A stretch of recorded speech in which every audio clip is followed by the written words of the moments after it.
We are all subscribers. So, how can you harness your personal experiences to improve your broadband programs? That's what we'll be talking about on this episode of the Story Connect podcast. I'm your host, Megan McCoy-No, one of the storytellers at Pioneer Utility Resources. And I am joined by Naylor Gray. He's the Associate Vice President of Brand and Content Marketing at Calix. He is in the process, this is very exciting, in the process of updating Calix's ebook, The Definitive Guide to Subscriber Experience, which if you have not seen it before, I know we've had him on the podcast a couple years ago to talk about this. It is excellent.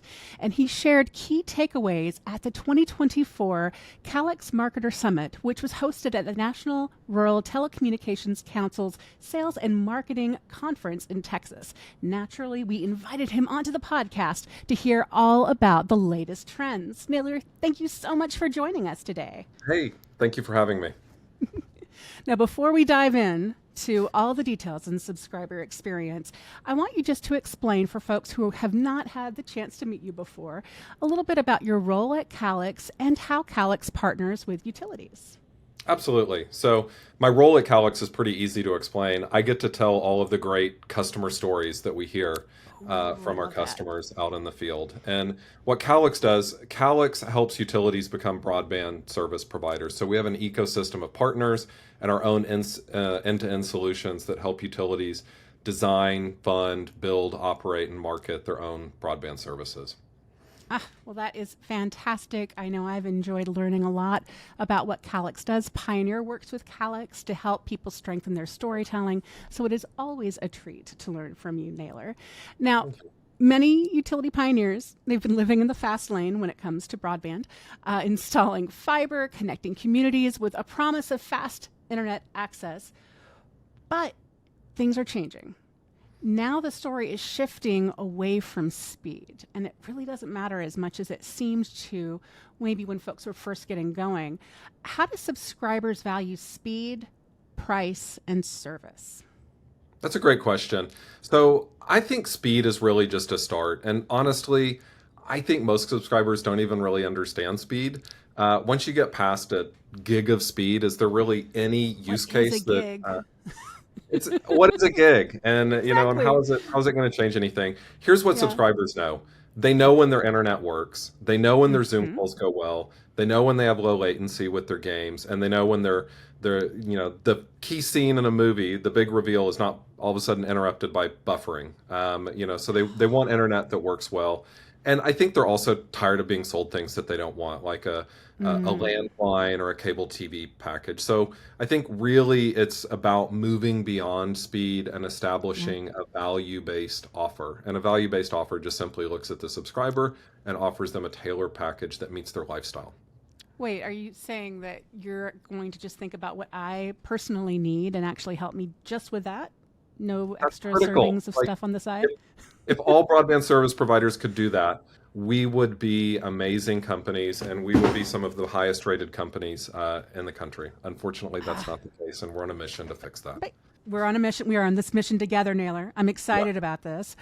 So you wrote the first version of your Calix's definitive guide for the subscriber experience back in 2022. We are now in the middle of 2024, and I was wondering, because you've been tracking this for a while now, what are the biggest shifts that you've noticed in the subscriber experience expectations that folks have versus what they're actually getting? Yeah, so the first shift that we really noticed, it was during the pandemic. And customers started to describe themselves by how they used their internet. Like, I work from home, or I'm a gamer. Yeah. Like, people literally started to, that was part of their description. And that movement has really taken hold, and it's sustaining itself. So when we wrote the first subscriber experience ebook, we kind of observed that. And we also observed that the best way to reach a subscriber was to sort of meet them where they were. And I think that that has now taken hold, and subscribers are really expecting their providers to sort of not only understand who they are in their lifestyle, but they also want they want their providers to know them better and only offer them the things that they might want that would improve their life. And that's the fundamental concept of a value-based offering. I like that. Now, you mentioned knowing more about them and what they might want, and that's all in the data, right? It is. Data is a treasure trove, and data driven storytelling is really trending right now, thanks in no small part to how Calix and other software companies are tracking and helping uh, different communicators, the utility pioneers out there, really interpret that data and learn how to use it. So I'm curious about the types of data that you feel have the most value for utility pioneers, which is what we call everyone that is a member of our cooperative. So what has the most value, and how easy is it for communicators to use the data to drive a better subscriber experience? So I think there's kind of three broad classes of data that you want to look at. And broadly speaking, you want to understand your subscriber satisfaction. Are they happy with you? Are they happy with the service? And there's different ways to measure that. It could be a net promoter score. It could be customer satisfaction. It's also important to understand their purchase behavior. What are they a customer of? What have they actually bought from you? And it might be shocking to hear, but I've worked with really large service providers, tier one companies, and they don't really understand who their customers are because they don't actually know what they've purchased. So, the first two, it's really important to understand their satisfaction. It's really important to understand their purchase behavior. And then the third category of data is really big and broad, and it's kind of emerging, but it really encompasses digital body language data and demographic data. And what I mean by that is, as a subscriber, yeah, as a subscriber, how many devices are connected in my home? What is that telling you about me? Am I hitting usage limits? Am I a family? Am I in a house? Am I in an apartment? These are all examples of sort of digital body language and demographic data. And I think these are all three areas that you need to understand. How well you can unlock these insights really depends on what kind of capabilities you have as an organization or what kind of software you're running, because it's not easy to see this. Well, and sometimes it can come down to just asking what data is available because it might be there, but you might not know about it. I know I interviewed Brianna Wall on the podcast a few months ago from Oklahoma Electric Cooperative, and she said that she reached out to NISC, who helps power some of their solutions, and said, what data do I have? This is what I want. And they found an easy way for her to be able to view it. The data was there. She just wasn't seeing it until she specifically asked for it. So sometimes asking for the data, reaching out to your Calix partner and saying, what can I see? What is out there? That's often the first step, just knowing that you need to ask. And I am now fascinated, Naylor. I think digital body language is my new favorite phrase ever. I have not heard that before. So, Well, is that I didn't make it up, but I'll claim credit for it. what? No, you can totally claim credit for Okay, that. it's mine now. Yeah, I just hadn't heard that before. So I think it's fascinating to think about, what they're telling you without saying anything. Yeah, and this is really the basis behind the Calix Cloud. Yeah. We offer cloud software, and it's really designed for functional roles within the organization. If you're in operations, what do you need to know about the network? If you're in customer support, what do you need to know about how the network's behaving in the subscriber home? And if you're in marketing, you need to understand how can I engage with the subscriber. So these are ways that we help our customers unlock that data. I love that. Now I'm curious, you've talked about value-driven services and a values-driven experience for subscribers, right? How does that data, the database storytelling, really help you shift from connecting homes, which is what a lot of folks have focused on doing? We just have to drive up our take rates and get the whole area built out. Well, that's done now. So how can you shift your focus using this data to delivering more personalized, managed services, really focusing on the value that you're bringing? So let's pull in the thread a little bit and Sure. talk through an example here. So let's imagine subscriber home, and you've got insight into the home to understand how many devices are connected to the network in that home. So I'm going to say if you look into a subscriber home and there's fewer than 20 devices that are connected, to the internet, they probably don't have super sophisticated needs. They're probably fairly straightforward. And if they've got more than 20 devices, they're probably pretty sophisticated. And if they have more than 50 devices, they're probably some kind of technophile. So what does that mean? Well, Yeah. let's Let's look at another example. We have customers, they're offering Arlo cameras as part of a package. So Arlo cameras they're connected cameras, they have doorbell cameras, they have outdoor cameras, indoor cameras. They connect to the network, you access it through an app on the phone. So when you go to market an Arlo camera, it's probably good to know, does this household already have cameras or not? And then let's synthesize this understanding with the number of devices in the home. So let's go back. It's a home with fewer than 20 devices connected. None of them are cameras. So this is a great prospect maybe to tell about Arlo cameras. And at the same time, let's imagine if they're not super sophisticated, maybe what they really want is a white glove service to come and install those cameras for them. So that's an example of using data to tell a story.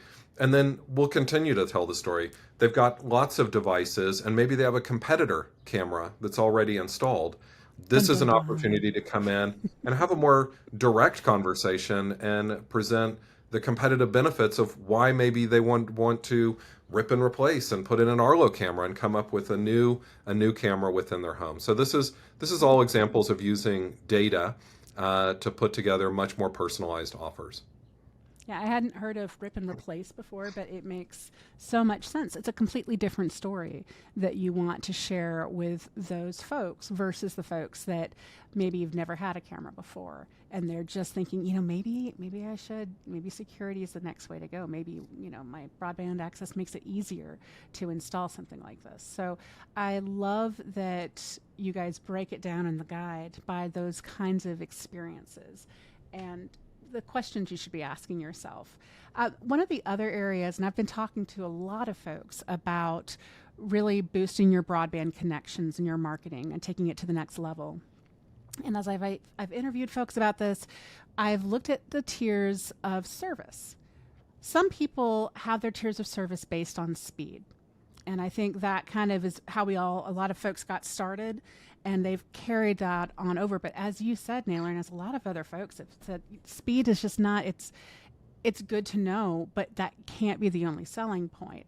So some folks are starting to create some different tiers focused more on the experience, different tiers of service. Based on different personas. We had Chris from CLTel who talked just about personas-based marketing. A really great conversation that he had with Andy. So I'm wondering what you have seen with speed tier or with service tiers and how those are mirroring the subscriber experience. Yeah, this is the fun part of our jobs where we start to see these concepts come alive. So here's what I'm seeing. We're seeing our customers, they're starting to really embrace more sort of value-based offer tiers. So a perfect example, I'll call it the Guardian plan. So here's what a Guardian plan is. It's directed at parents with children.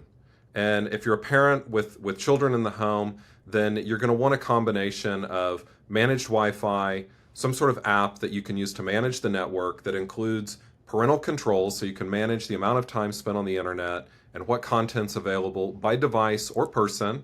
You can also put prioritization. So if I'm working from home and I have children, I can say my phone call is going to take priority over any other traffic on the network.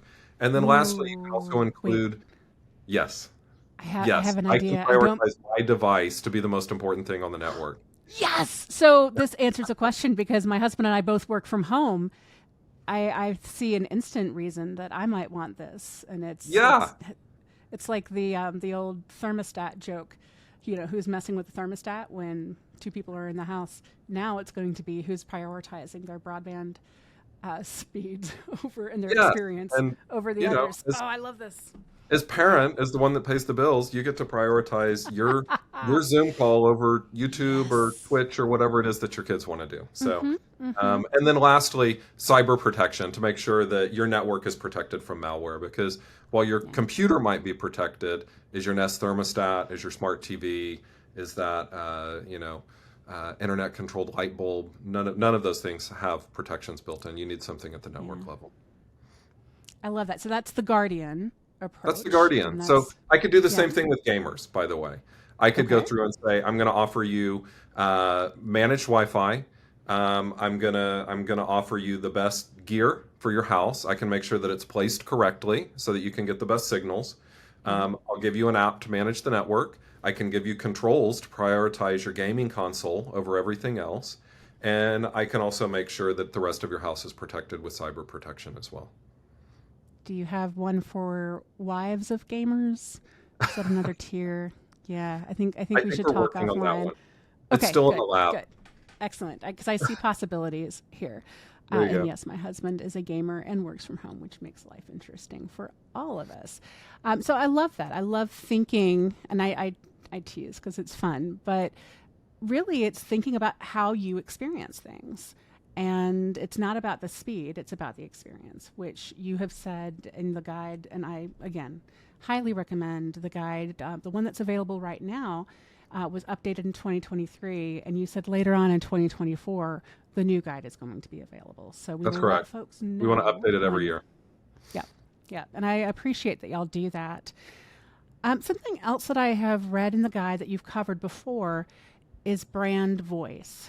And you mentioned that in addition to the values based offerings, which I think are critical, but you also say it's important to consider your brand voice and who your brand is seen to be in your community.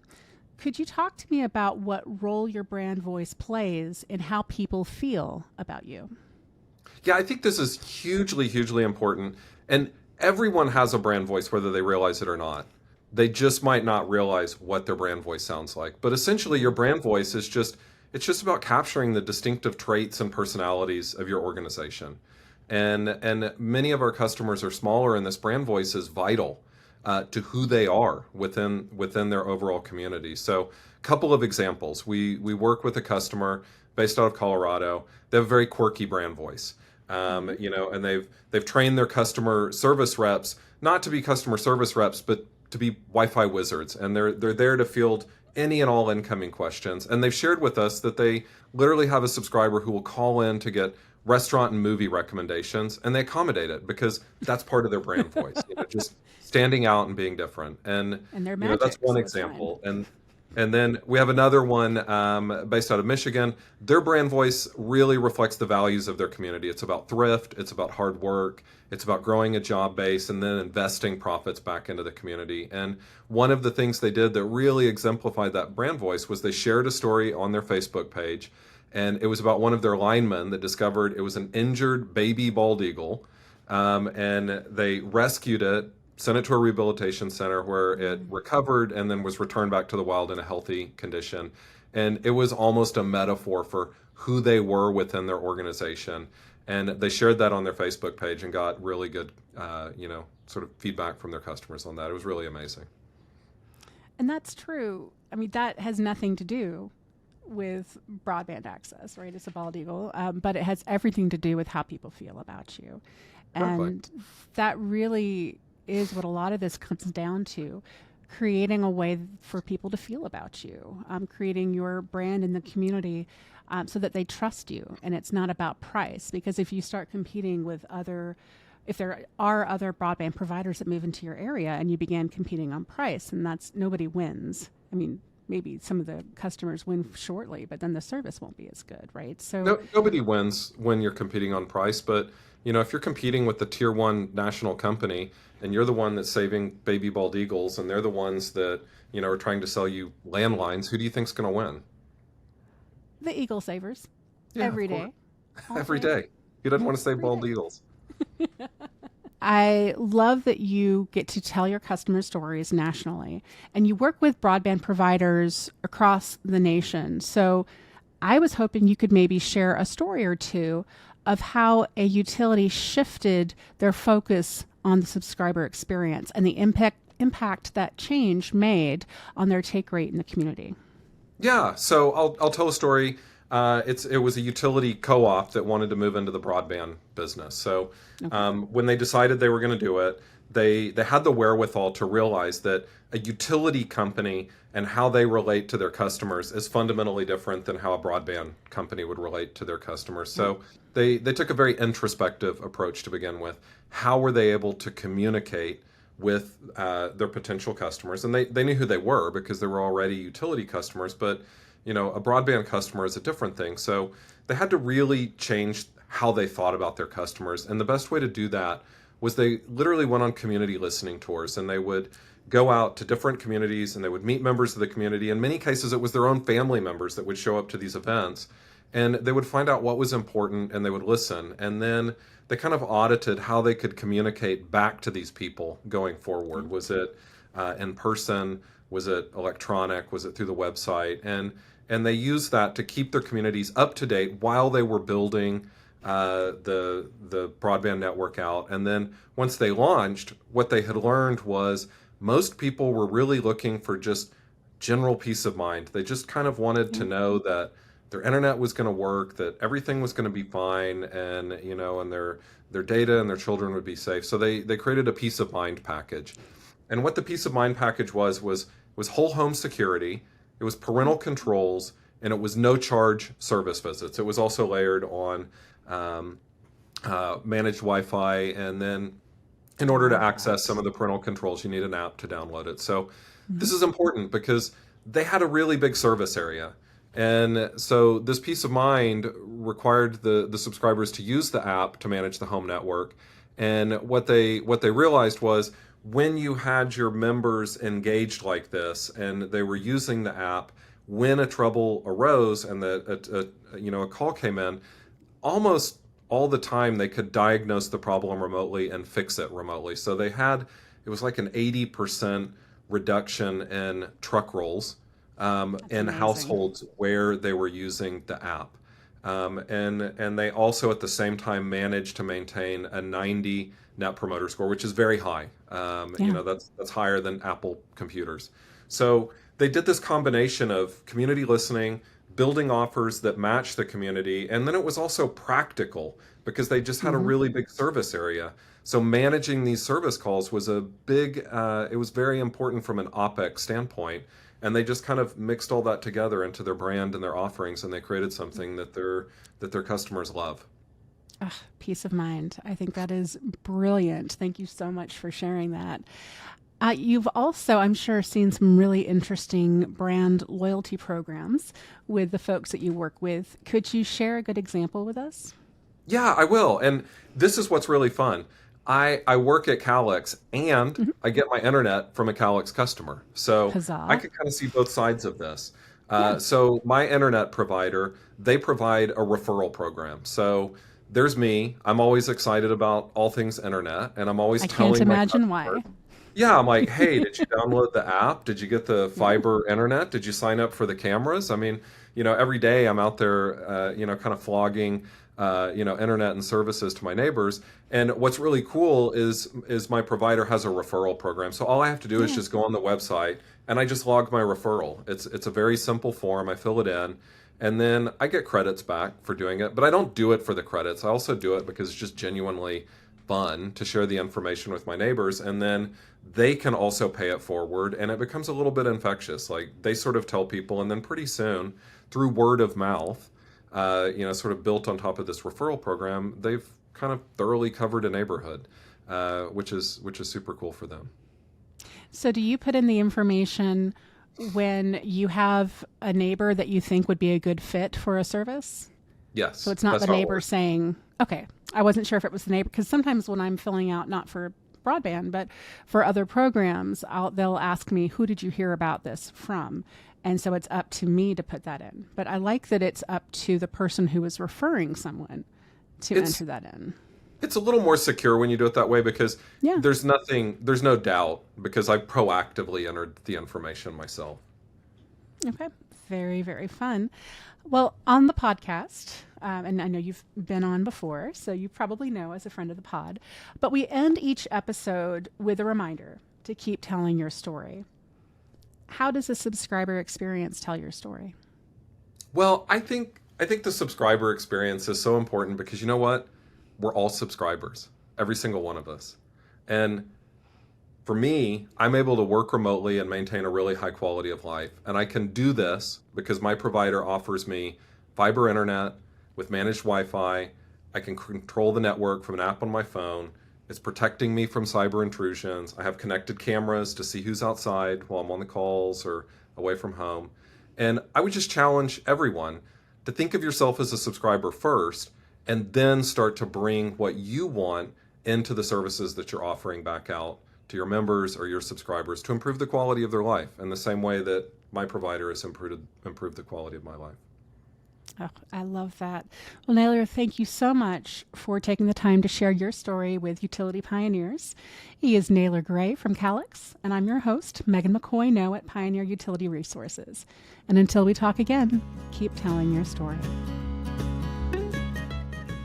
Story Connect is produced by Pioneer Utility Resources, a communications cooperative that is built to share your story. Story Connect is engineered by Lucas Smith of Lucky Sound Studio.